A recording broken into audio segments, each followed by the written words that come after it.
Hello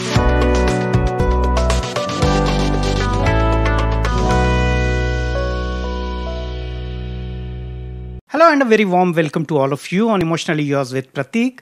आज आपल्यासोबत आहेत सोनल गोडबोले, ज्या विख्यात अभिनेत्री, कवयित्री, न्यूट्रिशनिस्ट, कॉन्सिलर आणि लेखिका आहेत.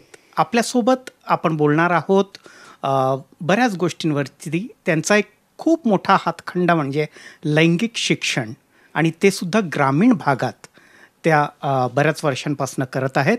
सो सोनल, आज सगळ्यात आधी तुला बोलवताना खूप आनंद झालेला आहे इथे. आज आपण इमोशनली युअर्स विथ प्रतीकमध्ये बोलणार आहोत लैंगिकता आणि भावनिकता हे एकमेकांशी परस्पर पूरक कसे आहेत, आणि आपण याबद्दलही बोलणार आहोत. बऱ्याच गोष्टी त्याच्यामध्ये तुझ्या पुस्तकात बियॉन्ड सेक्समध्ये लिहिलं आहेस किंवा सेक्सरसाइजमध्ये लिहिलं आहेस, त्या गोष्टी मी वाचत होतो आणि तिथनं मला ही कल्पना सुचली की कित्येक लोक लैंगिकता आणि भावनिकता हे एकमेकांशी निगडीत आहेत हेच त्यांना मुळी मान्य नसतं. तर या विषयावरती, या हटके विषयावरती बोलण्यासाठी तू आलीस. तुझं खूप खूप आभार. आणि सगळ्यात आधी मला अगदी तुझ्या बालपणापासून विचारायचं आहे. मी बघितलेलं आहे की तुझं लहानपण हे भडे गावात, जे रत्नागिरी जिल्ह्यात आहे, लांजा तालुक्यात, तिथे गेलेलं आहे. आणि छोट्या गावात आपल्याकडे ही एक पद्धत असते की लैंगिकताबद्दल कमीत कमी मोठ्या शहरात आज तरी लोक बोलत आहेत, पण छोट्या गावात लैंगिकता असो की भावनिकता असो, या दोन्ही बाबतीत बोलण्यात तेवढा काही उत्साह दिसत नाही. म्हणण्यापेक्षा तो एक टॅबू सब्जेक्ट असतो किंवा तो एक वर्जित विषय असतो आणि त्याच्याबद्दल फारसं बोलल्या जात नाही, आणि ते आतल्या आत कुंठित विषय घेऊन पुढे जाण्याची एक सवय आपल्या सगळ्यांना जडलेली आहे. सगळ्यात आधी मला सुरुवात करायची आहे तुझ्या लहानपणापासनं, आणि मी जर माझ्या परिचय करून देण्यामध्ये काही उरलेलं असेल, ऑफकोर्स एक मी सांगायला नक्कीच आवडेल की नटसम्राट ह्या शोचे सगळ्यात जास्त सतत शो करण्याचा जागतिक विक्रम हा सोनलने केलेला आहे. त्या शोजमध्ये मला वाटतं काही 31 तास, 8 प्रयोग, सलग 32 तास बालगंधर्वमध्ये केलेला आहे. सो एवढ्या सगळ्या गोष्टी सगळे करताना आणि छोट्या गावातून आल्यानंतर ज्या वेळेला तू वागे वळून बघतेस, अगदी लहानपणापासून तर आजपर्यंत, भावनिकता आणि लैंगिकता हेही दोन विषय तू कसं बघतेस यांच्याकडे? ओके, सगळ्यात आधी मला इथे बोलवल्याबद्दल मनापासून कृतज्ञता व्यक्त करते प्रतीक. खरंच आनंद झाला भेटून तुला आणि प्राची मॅमना परत एकदा, आणि इथे स्टुडिओत येऊन. खरं तर मी एका छोट्या गावातली आहे. भडे नावाचं गाव आहे ते, पावसजवळ, रत्नागिरी तालुका. सगळ्यांनी रत्नागिरी जिल्हा, लांजा तालुका ही सगळी नावं ऐकली असतील. अगदी 1200 लोकसंख्या असलेलं छोटंसं गाव आहे. एका गरीब कुटुंबात, शेतकरी घरात माझा जन्म झालेला आहे, आणि मला वाटतं ते माझ्या फायद्याचं झालं आहे. मी गरीब घरात जन्म घेतल्याचा मला अनेक फायदे झालेले आहेत. आणि आपण जन्म कुठे घेतो हे आपल्या हातात नसतं, पण त्यानंतर आपण काय करतो समाजासाठी असेल, आपल्यासाठी, तर ते आपल्या हातात निश्चित असतं. आणि मी काहीही प्लॅन माझा नव्हता की मी अभिनेत्री होईन, लेखिका होईन किंवा काउन्सिलर होईन किंवा पुढे जाऊन मी अमुक करेन. कारण बऱ्याचशा मी आजकाल जनरेशनचं पाहते, अगदी माझ्या मुलीपासून सगळेच लोक, मुलं म्हणजे थोडक्यात 7वी 8वी पासूनच त्यांचं ठरलेलं असतं, मी डॉक्टर होणार, मी वकील होणार, मी इंजिनियर होणार, मी समाजसेवक होणार, अगदी सगळं. पण माझ्या बाबतीत असं विचाराल तर माझ्या घरात आर्ट्स, कॉमर्स, सायन्स अशा 3 साईड्स असतात, ह्या सुद्धा कोणाला माहीत नव्हत्या, नाही आहेत रादर, म्हणजे तेव्हा माहीत ही फॅक्ट आहे. म्हणजे कारण माझे आई बाबा अक्षरशः 7वी वगैरे शिकलेले आहेत. बरं. कारण कसं आलं, अन्न वस्त्र निवारा हीच त्यांची गरज. मग पैसेच नाही, जिथे शाळाच 4थीपर्यंत ज्या गावात आहे तिथे पुढचं शिक्षण आणि त्यासाठी लागणारा पैसा आणि कपडे ह्या बेसिक गोष्टी सुद्धा असणं पॉसिबलच नव्हतं त्यावेळेला. करेक्ट. सो असं असताना कुठेतरी, मला 2 भाऊ आहेत धाकटे, मी मोठी आहे, एकटी, एकुलती एक. सो माझ्यात कुठेतरी एक तो स्पार्क दिसला असेल म्हणा, किंवा काय असेल, किंवा माझ्या वडिलांना शिक्षणाची आवड होती असेल आणि ते पूर्ण करू शकले नाही, काही छंद असतील, काही असेल, तर ते कुठेतरी आपल्या मुलीने करावे, मुलांनी करावे असं कुठेतरी त्यांच्यात असेल, आणि देवाच्या साथीने असेल किंवा काय, जे माझी कर्म असतील म्हणून किंवा काय असेल मला माहीत नाही. अशा प्रकारची चांगली लोकं लहानपणापासून माझ्या संपर्कात येत गेली आणि माझ्या समोर जे जसं जसं आलं, वेगवेगळे हे विषय असतील, वेगळ्या कला असतील, तशा मी त्या वेळेला तर वेचत गेले, त्याच्यात काम करत राहिले, त्याच्यात जशी जमेल तशी प्रगती करत राहिले आणि मग लोकांसमोर ते मांडत राहिले. आता लेखिका हा जो प्रवास आहे हा सुद्धा मला तर खरं माहीत नव्हतं मी लेखिका होणार आहे आणि लोक मला वाचक, माझा इतका मोठ्या प्रमाणात वाचक असेल आणि तो इतक्या मोठ्या प्रमाणात लैंगिकता हा विषय स्वीकारेल. जसं तू मगाशी उल्लेख केलास की शहरात त्याची अवेअरनेस त्याचा आहे, लैंगिकतेचा थोडंफार तरी आहे. पण मला असं वाटतं जेव्हा मी ॲज अ काउन्सिलर म्हणून आता माझ्याकडे जेव्हा लोक येतात तर ते साप चुकीचं आहे असं मी म्हणेन. बरं. हां, साप चुकीचं आहे. कारण काय माहिती आहे का, उच्च शिक्षित असणं आणि उच्च विचारी असणं ह्या दोन्ही गोष्टी खूप वेगळ्या आहेत. एका माणसाकडे 5-10, 10, 15, 50 डिग्रीज आहेत, पण त्याची विचारसरणी काय आहे याच्यावर ह्या सगळ्या गोष्टी अवलंबून असतात. हे फक्त लैंगिकतेच्या बाबतीत मी नाही बोलणार, असे अनेक विषय आहेत. सो जेव्हा माझ्याकडे काउन्सिलिंगसाठी लोक येतात ती फक्त खेड्यातली नसतात. मी जरी खेड्यातली असले, लहानाची मोठी तिथे झालेली असले, माझं एज्युकेशन, ग्रॅज्युएशन मी पोस्ट ग्रॅज्युएशन नंतर केलं, MA सायकॉलॉजी केलेलं आहे मी. सो हे जरी सगळं असलं तरीही हे साप चुकीचं आहे की 30, 35, 40 वर्ष झालेला संसार असला तरी ऑर्गॅझम म्हणजे काय, तृप्ती म्हणजे काय, स्खलन आणि तृप्तीमधला फरक काय हे आजही अनेकांना पुण्यासारख्या सिटीतही माहीत नाही. आपली बायको सॅटिस्फाय होते का नाही किंवा आपला नवरा सॅटिस्फाय होतोय की नाही हे आजही घरात बोललं जात नाही. नवरा बायकोंमध्ये इव्हन संवाद केला जात नाही. जो माझ्या घरात माझे सासरे, माझी मुलगी आज 23 वर्षाची आहे ती, आणि आम्ही दोघं नवरा बायको एका टेबलवर बसून घरात कॉफी किंवा काही घेत असताना हे विषय बोलतो. तर हा विषय हा ओपनली सगळ्यांनी बोलणं गरजेचं आहे आणि तरच फक्त अवेअरनेस होईल. कारण सोनल गोडबोले एकटी काहीही करू शकत नाही. कारण जेव्हा माझ्याकडे लैंगिकतेच्यावर काउन्सिलिंगसाठी जेव्हा येतात लोक विचारायला, मग ते इतके लाजत असतात की मी स्त्री असून मला असं वाटतं अरे यार हे पुरुष असून इतके लाजतात. म्हणजे मला नंतर इतकं ऑकवर्ड व्हायला लागतं की अरे विचारा यार, तुमचे काय प्रश्न आहेत. जोपर्यंत तुम्ही विचारत नाही तोपर्यंत मला उत्तर देणं खूप मुश्किल आहे. मला कळणारच नाही ना तुमच्या मनात काय चालू आहे. मग कसं विचारू, मग ही न्यूनगंडता आहे, मग माझं लिंगच लहान आहे, माझे बुब्जच लहान आहेत, असे असंख्य प्रश्न याच्या पाठीमागे असतात, असंख्य. सो असं जेव्हा मी वेगवेगळी कामं करायला लागले, मी अंधशाळेत शिक्षिका पण होते. मी ग्रॅज्युएशन नंतर ब्लाइंड टीचरचा डिप्लोमा केलेला आहे. हा, ते मी वाचलं की तू ब्रेल शिकली आहेस. Yes, national association of blind मध्ये बरंच काम केलं. हेड ऑफिस जे आहे वरळी CPSला, तिथे मी नोकरी करत होते. करेक्ट. सो अशा वेगवेगळ्या लोकांसोबत राहून मी मला हिंदी सुद्धा येत नव्हतं खरं सांगायचं, इंग्लिशचं वेगळंच. म्हणजे जेव्हा मी बाहेर पडले ना घराच्या, मला काहीही येत नव्हतं.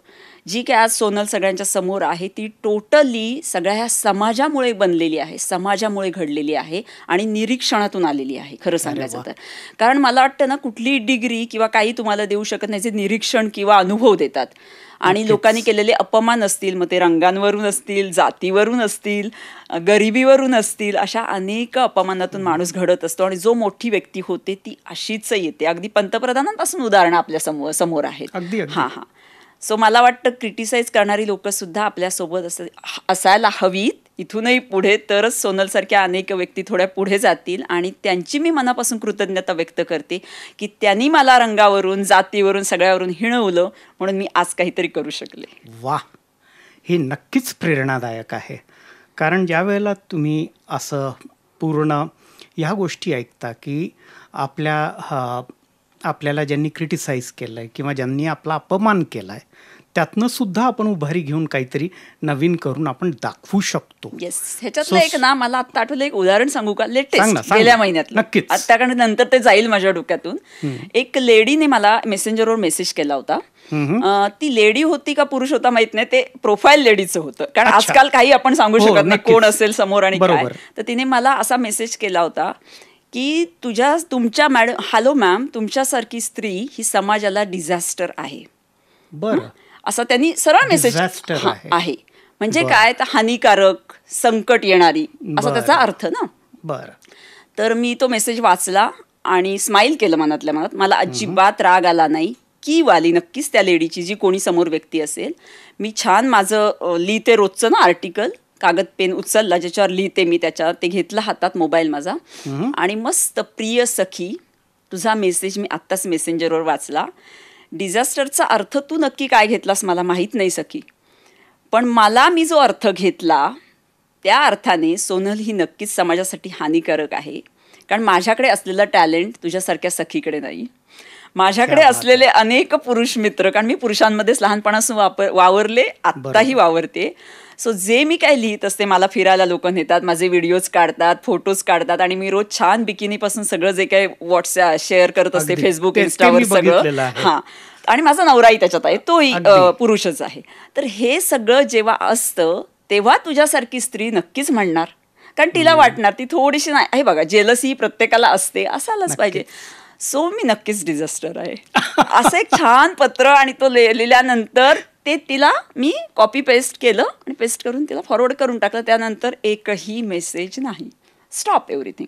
हेच जर का मी तिला असं बोलले असते की का ग, तू कोण आहेस ग, तुम्हाला बोलणं अमकं तमकं जे काय, जे माझ्या मुळात हे अंगातच नाहीत, हे असं काहीतरी बोलणं उद्धट किंवा उलट किंवा रागावणं, रुसणं, फुगणं, हे माझ्या घरातही म्हणजे माझ्या नवऱ्याबरोबर सुद्धा मी आज 27 वर्ष झाली आमच्या संसाराला, एकदाही रुसवा फुगवा भांडण नाही. ही फॅक्ट आहे. हे माझ्या जवळची कोणीही सांगतील. मी अनेकदाही इंटरव्ह्यूमध्ये सांगितलं आहे, जर माझा हा स्वभाव नाही आणि माझ्याकडे एवढा वेळही नाही खरं सांगायचं तर अशा स्त्रिया जेव्हा असे मला मेसेज करतात किंवा काय करतात, सो त्यांच्यासाठी माझं हे उत्तर असतं, व्हेरी सिम्पल. किती सुंदर आणि छान बोललीस. आता थोडंसं me on a lighter note, okay, म्हणजे आंब्यांचा गोडवा लहानपणापासून, तू आंब्याच्या प्रदेशातून आलीस, ओके, रत्नागिरी म्हणजे आंब्यांचा गोडवा घेत घेत इतकं स्पष्ट बोलणं, हे सोनल गोडबोलेच्या ऐवजी सोनल सरळ बोले, सोनल स्पष्ट बोले आणि सोनल खाडखाड बोले, हिला जास्त शोभून दिसेल. सो सोनल सरळ बोले, ओके. जसं तू म्हणालीस की कित्येक पुरुषांना हेही माहिती नसतं की आपली बायको ही आपल्यासोबत समाधानी आहे की नाही, किंवा स्खलन आणि ऑर्गॅझम, तृप्ती यातला फरक, आणि ह्या सगळ्या गोष्टी बोलायला सगळेच कचरतात, पण आतनं ही गोष्ट बोलणं ही तेवढंच महत्त्वाचं असतं. कारण open communication is the first step in any relationship, असं आम्ही इमोशनल इंटेलिजन्समध्ये नेहमीच म्हणत आलो आहे. बरोबर आहे. आणि म्हणूनच कित्येक जोडप्यात जो भावनिक दुरावा असतो तो त्या लैंगिक दुराव्यातनं आलेला असतो, असं माझं स्पष्ट मत आहे. त्याच्यावरती मला तुला घेऊन जायचं आहे, कारण बियॉन्ड सेक्स हे ज्या वेळेला मी वाचणं सुरू केलं त्यावेळेला सुरुवातीलाच ते म्हणजे 40शी नंतर ज्या ज्या गोष्टी, ज्याला आपण इंग्रजीमध्ये एक गोड नाव देतो मिड लाईफ क्रायसिसचं थोडक्यात, तर त्याच्यामध्ये लैंगिकता ही प्रामुख्याने तिथे असते. आणि लहानपणापासून असलेला न्यूनगंड, तो कदाचित छोट्या गावातनं आलेला असेल म्हणून असेल, लोक खिल्ली उडवतात माझी म्हणून असेल, किंवा माझ्या शरीराचा आकार म्हणून असेल, किंवा माझा आकार वगैरे, या सगळ्या गोष्टीतनं त्या गोष्टी आलेल्या असतात. आणि त्यावेळेला मी काहीतरी कमी आहे, किंवा मी माझ्या पार्टनरला सॅटिस्फाय करू शकेन किंवा नाही. आणि हा भाग मी पुरुषातही बराच बघितला आहे, कारण पुरुष मित्र आणि माझ्या बऱ्याच महिला मित्र आहेत, तर ज्या वेळेला मी ह्या गोष्टी बोलतो त्यावेळेला तो न्यूनगंड प्रकर्षाने जाणवत असतो. आणि तो न्यूनगंड कधीतरी सेक्शुअल परफॉर्मन्सबद्दल असतो पुरुषांमध्ये खास करून, महिलांमध्ये तो त्यांच्या आकारांबद्दल असेल, किंवा त्यांच्या रंगाबद्दल असेल, किंवा अजून कुठल्या गोष्टींबद्दल असेल. ओके, ह्या न्यूनगंडाला म्हणजे जोपर्यंत परस्पर पूरक सेक्शुअल कम्पॅटेबिलिटी नसते तोपर्यंत तो इमोशनल कनेक्ट होत नाही, आणि इमोशनल कनेक्ट नाही म्हणून सेक्शुअल कम्पॅटेबिलिटी नाही, असेही भाग आहेत. तर ज्या वेळेला अशी लोक तुझ्याकडे येतात त्यावेळेला तुला प्रामुख्याने काय दिसतं याच्यामध्ये? आणि माझा पहिला जो प्रश्न होता की 40शी नंतर सगळं असून सुद्धा एक्स्ट्रा मॅरिटल अफेअर्सबद्दल आपण करतो किंवा त्या भागात जातो, आणि त्याचं एक कारण असं आहे की सगळं असून सुद्धा नाविन्याची ओढ, हे ज्या वेळेला आपण ठरवतो ते चूक की बरोबर या भागात मी जाणार नाही, पण ती कुठेतरी प्रकर्षाने जाणवायला लागते. आणि त्यावेळेस होणारे जे काही विवाहबाह्य संबंध आहेत त्याला एक भावनिक किनार ही सगळ्यात महत्त्वाची असते. राईट. तुझं काय म्हणणं आहे याच्यावर? येस. तू पूर्ण वाचलेस पुस्तक? जवळपास पूर्ण वाचलं. अच्छा, ओके. बियॉन्ड सेक्स या कादंबरीत ना मला वाटतं तेच यश आहे. कारण ते पुस्तक, हे बघा कसं आहे, मी लेखिका आहे, त्याच्यावर माझं नाव छापलं गेलं आहे, सोनल गोडबोले. पण खरं तर ना आपण कट्टपुतली असतो प्रत्येकजण. इथे सुद्धा आपण जे आत्ता बसलोय, जे काय मी बोलते, हे कोणीतरी आपल्याकडून ना करून घेत असतं. ह्याच्यावर माझा पूर्ण विश्वास आहे, कदाचित तुझा नसेल. नाही, हां, नसेल, काही हरकत नाही आहे. पण ही फॅक्ट आहे. असं होतं की बऱ्याचदा अरे मी मी मी हे केलं, मी ते केलं, जशी तू ओळख करताना सांगितलं अमुक तमुक, ठीक आहे, आपण ते करत असतो. पण ह्याच्या पाठीमागे खूप साऱ्या गोष्टी दडलेल्या असतात. जेव्हा बियॉन्ड सेक्स सगळे लोक बसले होते कोरोनाच्या वेळी घरात, सगळ्यांसारखी मी एक होते, आणि त्यावेळेला ॲक्टिंग हे फील्ड टोटली बंद होतं. पण माझ्याकडे भगवंतानी इतक्या साऱ्या कला दिलेल्या होत्या की, आणि माझा स्वभाव आहे की 5 मिनिटं सुद्धा मी घरात सुद्धा शांत बसत नाही. मला कित्येकदा सचिन म्हणजे माझा नवरा म्हणतो, सोनल तू 5 मिनिटं शांत बसायला काय घेशील? तर माझं एक मिश्किल त्याच्यावर उत्तर असतं, एखादा डायमंडचा नेकलेस वगैरे सचिन, असं काहीतरी उत्तर असं. सिरियसली सांगते, मला सतत काहीतरी नाविन्याची ओढ असते, सतत नवीन करायचं असं. साधा ब्रेकफास्ट करायचा, त्याच्यावर मी परवा लिहिलं होतं, जर तुझ्या वाचन BF मी टुडेज BF मी रोज BF बदलते. Yes, correct. सो BF याचा अर्थ मी ब्रेकफास्ट असा घेतला होता, बॉयफ्रेंड नाही. पण लोकांनी ती इतकी त्याच्यावर मजा केली, मजा घेतली, त्याचा आनंद घेतला. आज जर का मी हा वन पीस घातलाय तर उद्या मला वाटतं साडी नेसावी, परवा वाटतं मला बिकिनी घालावी, त्याच्यानंतर काहीतरी शॉर्ट्स घालावी वाटते. इतकं ते सिम्पल आहे. आता याच्यात तुम्ही व्यभिचार अमुक तमुक हे जर अध्यात्म आणलं तर त्याचा अर्थ नक्कीच बदलतो. आपण आता इथे त्याच्यासोबत जाणार नाही आहोत, अध्यात्म हा विषय टोटली वेगळा आहे. पण मग याची गरज आहे का नाही? एक्स्ट्रा मॅरिटल अफेअर असं जर विचारलं गेलं तर आहे आणि नाही, अशी दोन्ही त्याची मी उत्तरं देईन.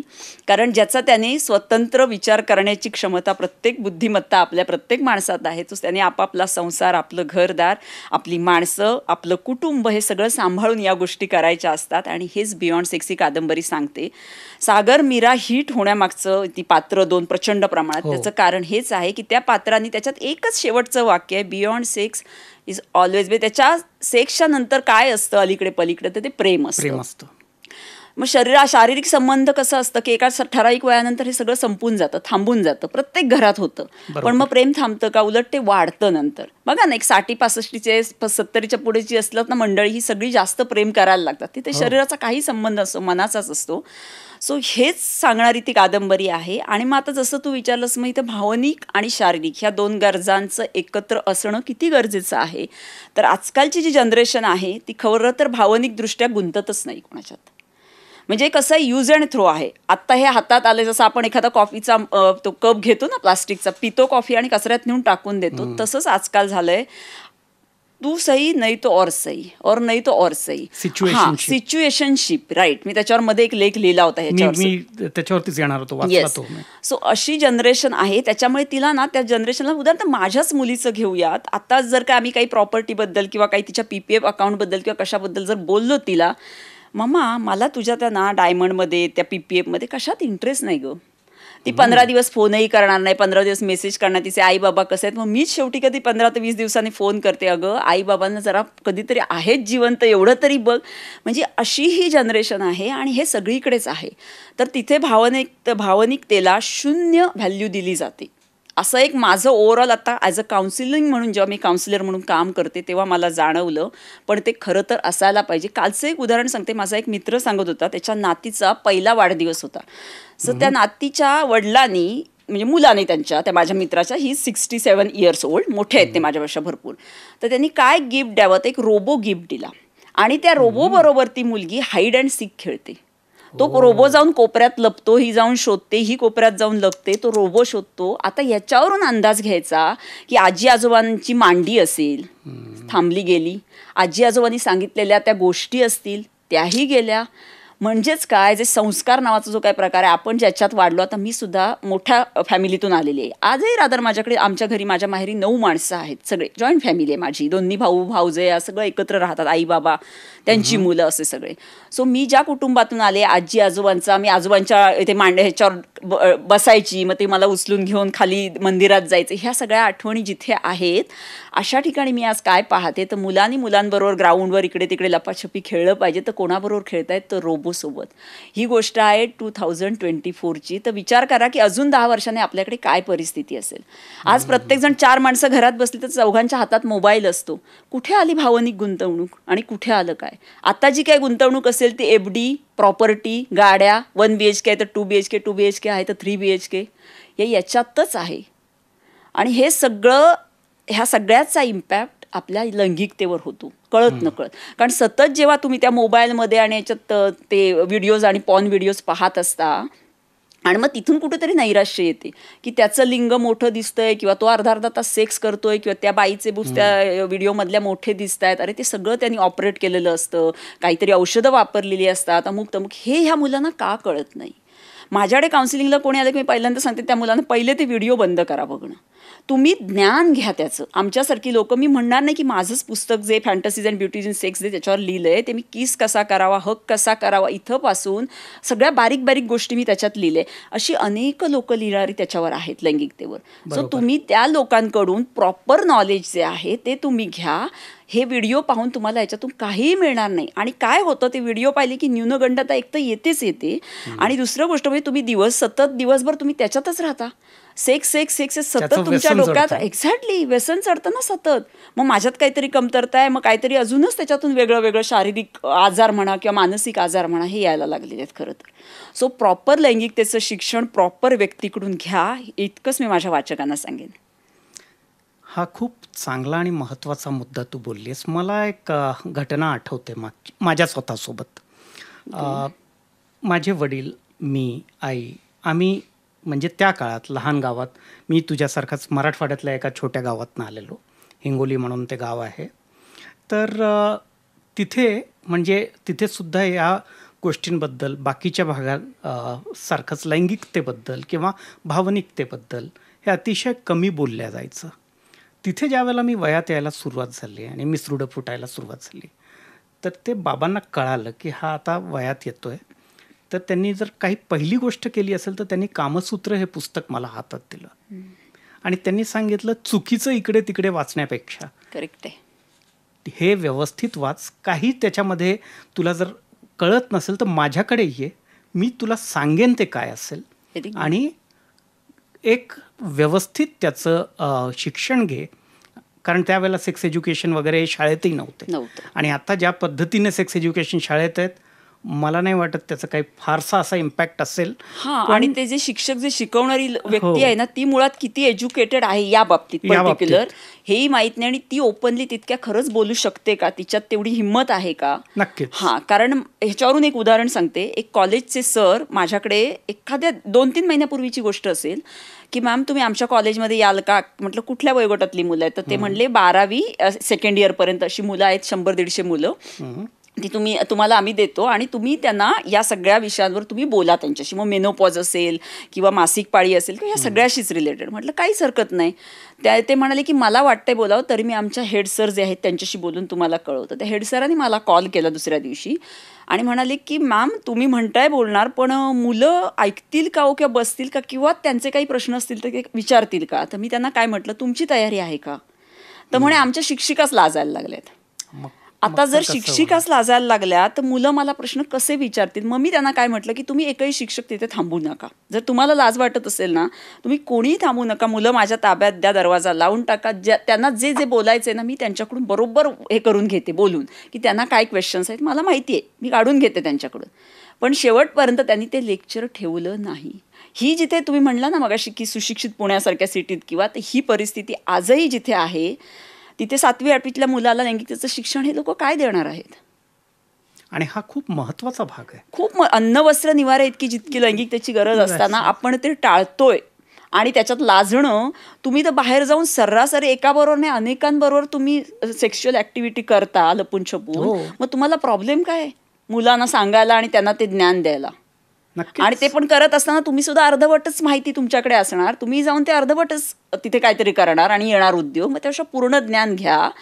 तुम्हीही त्याच्यातून सॅटिस्फॅक्शन मिळवा, समोरच्यालाही सॅटिस्फाय करा आणि मग मुलांना त्याची जी काही त्यांच्या प्रश्नांची उत्तरं आहेत ती तुम्ही द्या. मध्ये ती कुठली मला वाटतं ओ माय गॉड 2 राईट त्याच्यावर मूवी, त्याच्यावरती मूवी आलेली होती, छान केली होती ती मूवी, खूप सुंदर मूवी. येस, पण ती सुद्धा मूवी किती जणांनी पाहिली आणि त्याच्यातून काय घेतलं मला माहित नाही. ती मूवी म्हणून नव्हतं, ते एज्युकेशन होतं ऍक्च्युली. नक्कीच. आता म्हणजे आपण ओ माय गॉड 2चा आपण मुद्दा घेतला, त्यालाच मी जरा पुढे घेऊन जातो की आपण सेक्सबद्दल इतके ओपन होतो की कामसूत्र असेल, खजुराहो असेल किंवा अजंताच्या पेंटिंग्स असतील किंवा अजून काही कोणार्क असेल, या ठिकाणी आपण आपल्या पूर्वजांनी हे ओपनली मांडलंय.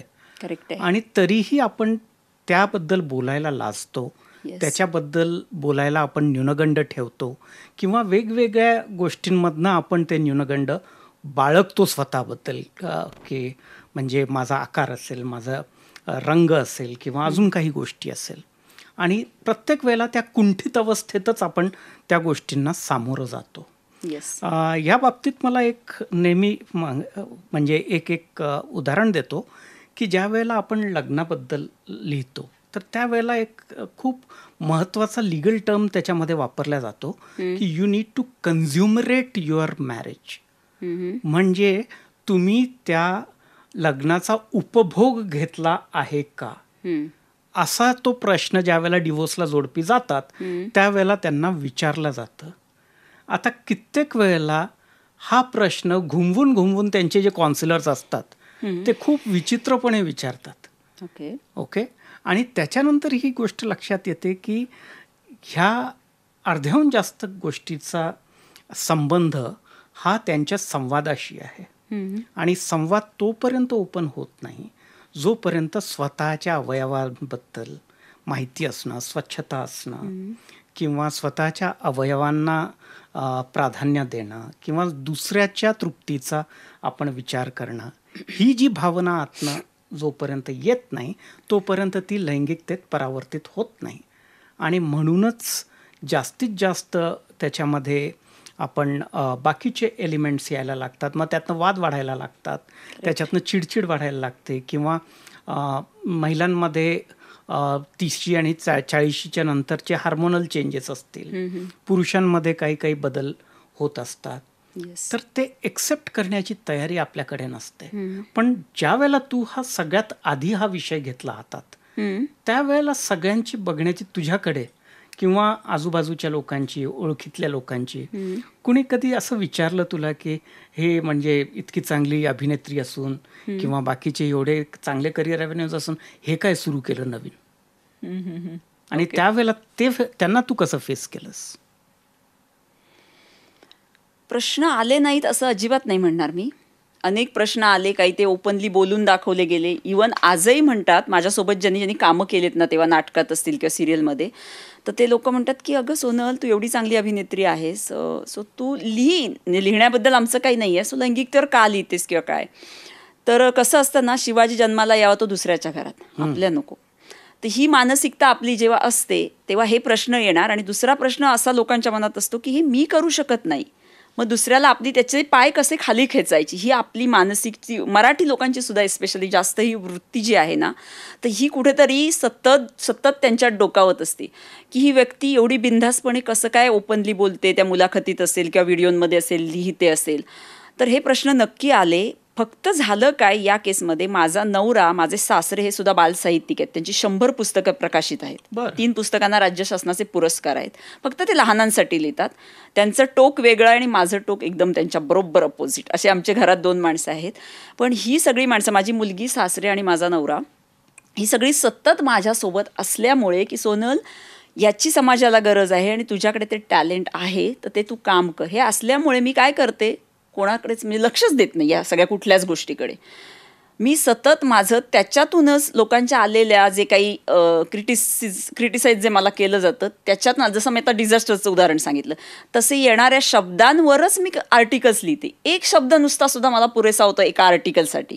सो त्याच्यातूनच लिहून, त्याच्यातूनच पुस्तकात ते सगळं वापरून, त्याच्यातूनच मी लेखिका म्हणून खरं तर पुढे आलेले. सो मी त्यांना वाईट कधीच म्हणणार नाही. ते वाईट नव्हते, त्यांची बुद्धिमत्ताच तेवढी, त्यांची विचार करण्याची क्षमताच तेवढी आहे, ते त्यांच्या ताकदीने विचार करतात. फक्त काय होतं ना, या जगात वाईट कोणी नाही आणि काहीच वाईट नाही आहे. फक्त त्या व्यक्तीची मतं समोरच्याची आपल्याला पटली नाही तर आपल्याला काय वाटतं ती व्यक्ती अशी आहे, आपण नावं ठेवून मोकळे होतो. हा एवढाच खरं तर फरक आहे यातला. पण मी काय केलं, मी नावं न ठेवता, मगाशी जसं म्हटलं की माझ्याकडे एवढा वेळच नसतो, नावं न ठेवता त्याचाच उपयोग माझ्या ह्याच्यात लेखणीत असेल किंवा कशात करता येईल आणि मला पुढे कसं जाता येईल ते मी सतत बघत राहिले आणि ते काम करत राहिले. त्याच्यामुळे माझ्या नातेवाईकांमध्ये सुद्धा कदाचित चर्चा होत असेल, पण त्यांना माहिती ही फटकळ आहे, हिच्या नादाला लागलं की एक शब्द काहीतरी बोला, ही 2-4 फटके मारून त्या लेखणीतून ना, असं तोंडावर मी कोणालाही किंवा पाठीमागे बोलणार नाही, मी लेखणीतून सरळ लिहून टाकते. मग तो माझा काका आहे, भाऊ आहे, मामा आहे, बाबा आहे का कोण आहे, मला काही कशाने फरक पडत नाही, सरळ लिहून मोकळी होते. ते दुसऱ्या वर्षी त्यांना आर्टिकल वाचायला मिळालं की ते पुन्हा त्यांचं शांत आहे, त्यापेक्षा नकोच ना हिच्या नादाला लागायला असं होतं ते कुठेतरी. सो नाही शक्यतो लोक नादाला लागत, आणि जे नादाला लागतात ते सांगितलं तुम्हाला काय करते मी. सिंपल गोड माझ्या आडनावाचा मस्त उपयोग करते आणि पुढे जाते एकदम. म्हणजे जी लोक क्रिटिसाइज करतात त्यांना तू केस स्टडीज बनवतेस. अगदीच. अरे वा. कारण सगळं कुठे दडलेलं आहे, हे लिखाण, हे शब्द, हे इथेच आहे, सगळं काहीच नाहीये. आज मी तुम्हा पण 5-10 लोकांना इथून बघून गेले, उद्या मला काहीतरी छान सुचेल नक्की. कदाचित उद्याचं आर्टिकल माझ्याबद्दल तरी येणार नाही माहित नाही मला उद्या सकाळी काय सुचणार आहे. व्यायाम झाला की माझा तो एक हे असतो, रोजचं रुटीन आहे माझं हे. सकाळी 1.5 तास व्यायाम करायचा, त्याच्यानंतर छान रोज बीएफ वेगळा, आणि बीएफ नंतर माझं काय असतं, येस आर्टिकल असतं, असं माझं रुटीन आहे. अरे वा.